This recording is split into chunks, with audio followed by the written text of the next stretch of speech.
Las películas de Quentin Tarantino tienen varias marcas de autor fácilmente reconocibles, tanto en forma como en contenido. Narrativas no lineales, la estetización de la violencia, constantes referencias a la cultura pop, entre ellas se marcan en la música, protagonistas femeninos fuertes y tramas que recurrentemente giran en torno a grupos criminales, entre otras. La historia de criminales y protagónicos femeninos, aunque luego de la investigación que estuve realizando por este medio, o sea, internet, y también de ver las películas de la filmografía de este director, queda claro que estas influencias son más variadas y profundas, con el afán de identificar claramente los elementos en el cine de Tarantino que se ven influenciados por dichas corrientes. Como ya se mencionó previamente, los grupos de criminales son frecuentes protagonistas en el cine de Quentin Tarantino. Reservoir Dogs narra las consecuencias de un atraco fallido para los ladrones implicados. Una de las subtramas de Pulp Fiction sigue de cerca a los matones de Marcellus Wallace, Vincent y Jules. Y Kill Bill es la pelea de Beatrix Kiddo contra quienes fueron sus compañeras en un grupo de asesinas profesionales lideradas por Bill. La influencia de cine negro en estas historias, no obstante, tiene alcances más profundos que el mero protagonismo de los criminales. Conviene recordar cuáles son las características del cine negro antes de señalar cómo influye en la obra de Tarantino. Como sabemos, este tipo de cine incorpora un reflejo de la realidad en un periodo y espacio geográfico concretos, los Estados Unidos, en las décadas de 1940 y 1950 aproximadamente. Pero considerando que este tipo de cine surgió en una época de frustraciones, producto del New Deal y la paranoia nuclear de la Guerra Fría, resulta muy difícil extender la pertinencia genérica del cine negro más allá del periodo histórico citado y los límites geográficos en los que nace. Sin embargo, más allá de su limitante en el tiempo y espacio, es su característica más fundamental en la que puede verse reflejada en Tarantino. El núcleo duro y fundamental del cine negro desvela sus principales señas de identidad en el carácter problemático de sus personajes, en una versión pesimista del paisaje social, en un diagnóstico moral preñado de incertidumbres y ambivalencias. Más que la violencia, más que la presión psicológica o la crueldad por sí mismas, el rasgo diferencial de género en este campo atiende a la representación supuestamente realista y descarnada, pero en verdad sumamente estilizada. De estas conforma patrones icónicos muchos más codificados de lo que parece a simple vista.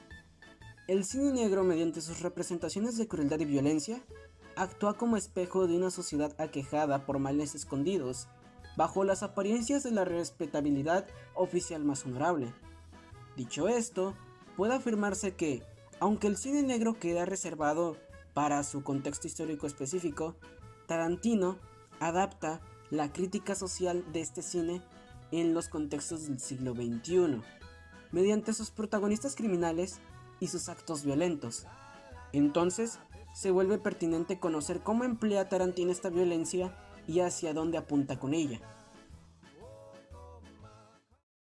Henry Giroux, uno de los críticos fundadores de la pedagogía crítica en este país, Estados Unidos, fue conocido por trabajos pioneros en pedagogía pública, estudios culturales y estudios juveniles, enseñanza superior, estudios acerca de medios de comunicación y la teoría crítica.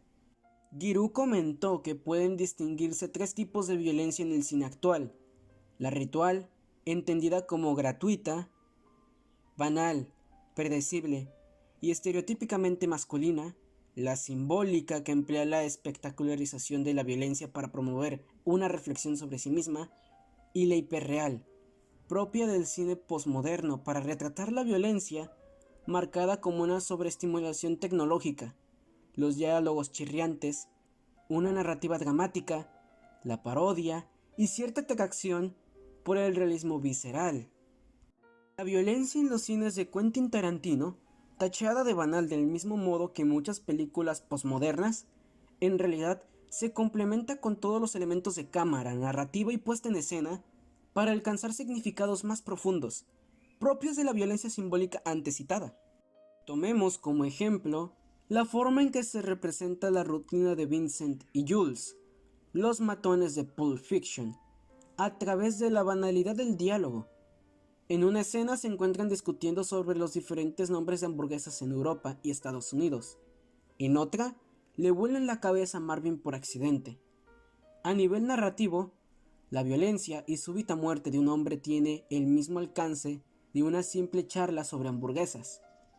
En la cinta previa de Tarantino, Reservoir Dogs, la famosa secuencia de tortura muestra una dialéctica similar entre los dos espacios en la que se lleva a cabo, separación lograda por la cámara y la banda sonora. En esta secuencia, Mr. Blunt tortura a un policía en una bodega, mientras en la radio suena una canción que acompaña la frivolidad con la que la brutal tortura es llevada a cabo. Mr. Blunt baila alegremente durante el proceso. Al salir, el torturador a buscar gasolina para prenderle fuego a su víctima, el plano secuencia une dos espacios. El interior, donde la violencia gratuita se vuelve metáfora del mundo posmoderno que se define por las canciones y películas que consume, y el exterior, donde el silencio abrumador representa la indiferencia del mundo moderno ante la banalidad y la brutalidad. Esta relación entre la brutal violencia y la banda sonora también la podemos encontrar en Pulp Fiction, cuando Marcellus Wallace es abusado sexualmente por Seth, mientras suena la canción Comanche de The Rebels. Incluso en Bastardos sin Gloria, esto lo podemos ver en Tarantino. Él hace un contraste entre el bien y el mal, haciendo una crítica. Los nazis, grandes villanos del siglo XX, son representados por Tarantino como pensantes, cultos, educados, incluso valientes y honorables, a pesar de ser los villanos que son y que fueron en la historia, dando explicaciones racionales para sus motivaciones. En un claro contraste, los héroes americanos aparecen como bárbaros, sádicos e ignorantes. El oso judío literalmente sale de una cueva a golpear la cabeza de un soldado nazi con un bate de béisbol. El teniente Aldo el Apache Rain es tan torpe como para imitar el acento italiano, que no logra mantener su fachada ante el coronel alemán Hans Landa, quien demuestra dominio de 4 idiomas a lo largo de la película. Y al final, Rain declara como su obra maestra, la Eva estática, que le deja brutalmente marcada de por vida al coronel Hans Landa, porque ningún grado de brutalidad es suficiente en la impartición de justicia al estilo americano. Como puede verse, Quentin Tarantino toma la violencia criminal del cine negro, considerada como limitada en su contexto espaciotemporal, y la traduce a la realidad del siglo XXI. Es una crítica al American Way de la actualidad, para él frívolo, consumista y de dobles morales.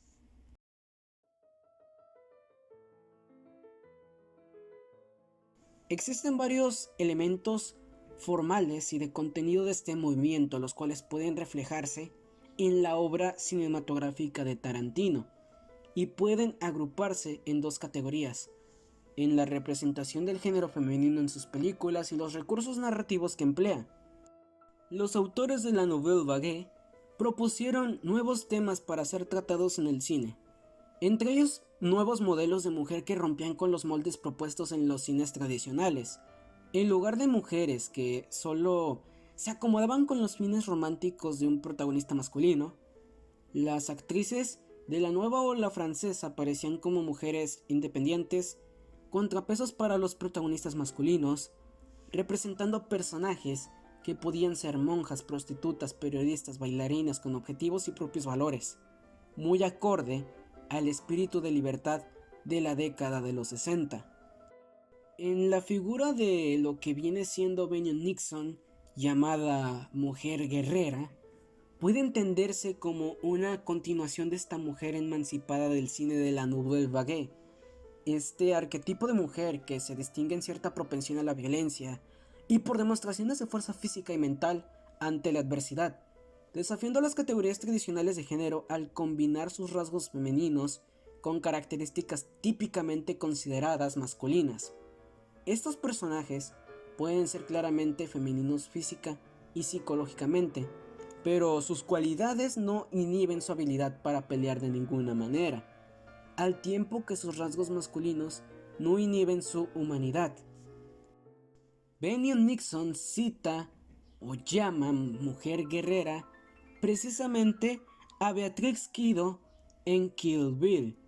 Dentro de este arquetipo, aunque pueden aplicarse también a Shoshana en Inglourious Basterds y Zoe Bell y sus amigas en Death Proof, todas ellas tienen un papel opuesto a los antagonistas masculinos. Tienen el mismo peso y objetivos propios respecto a sus coprotagonistas del género opuesto cuando los hay.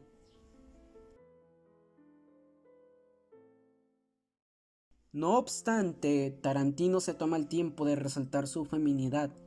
Beatrix Kiddo sobrevive a los retos en el camino, a su venganza contra Bill, pero al inicio de la cinta, tras sobrevivir milagrosamente a un disparo en la cabeza, Beatrix despierta de un largo coma y queda devastada al darse cuenta de que ya no está embarazada.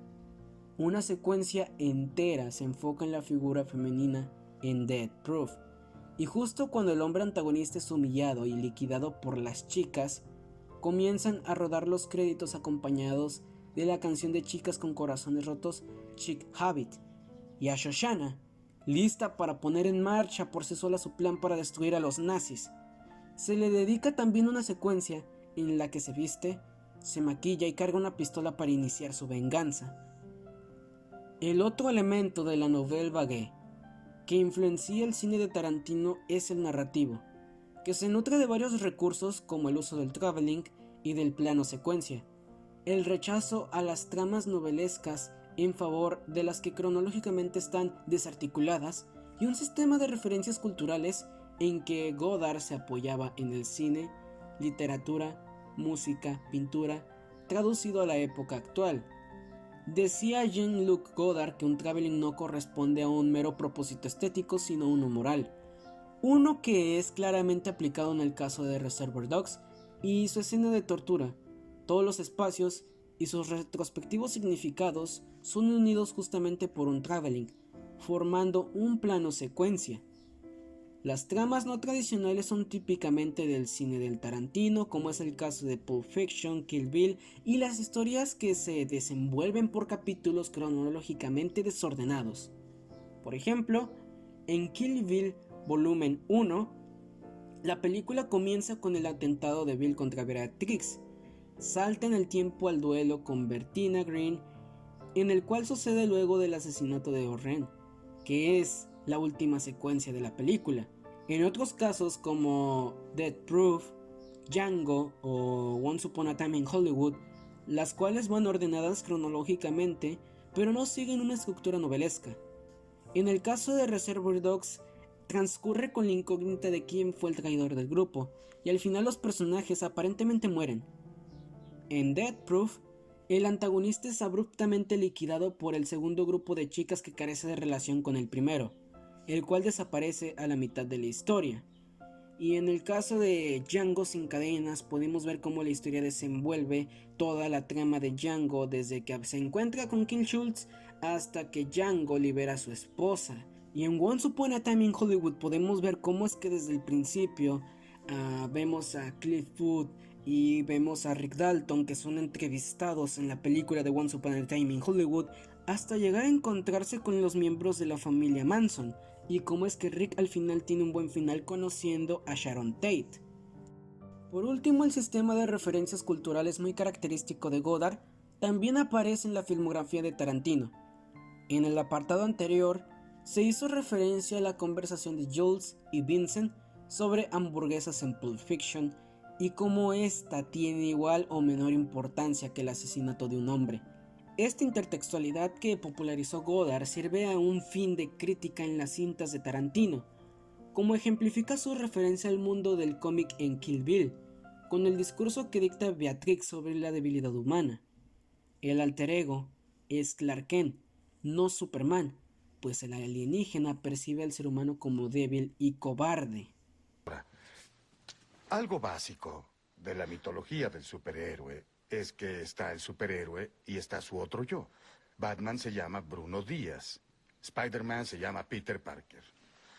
Cuando el personaje despierta cada día es Peter Parker. Tiene que ponerse disfraz y se vuelve Spider-Man. Y es en esa característica que Superman se queda solo. Superman no se volvió Superman. Superman vino al mundo como es. Al abrir los ojos por la mañana, es Superman. Su otro lado es Clark Kent. Su uniforme con la S roja es la cobija en que lo envolvieron de bebé cuando lo descubrieron. Ese es su traje. Lo que lleva Kent, las gafas, el formal traje, ese es su disfraz. Es el disfraz que Superman se pone para mezclarse con nosotros. Clark Kent es como Superman nos ve.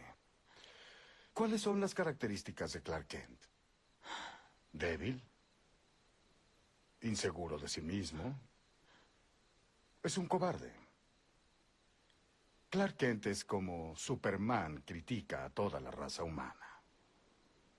Podemos decir o aclarar que el trabajo de Tarantino puede llegar a ser acusado de poco original y derivativo, pero ninguna película en la era posmoderna puede experimentarse con ojos virginales.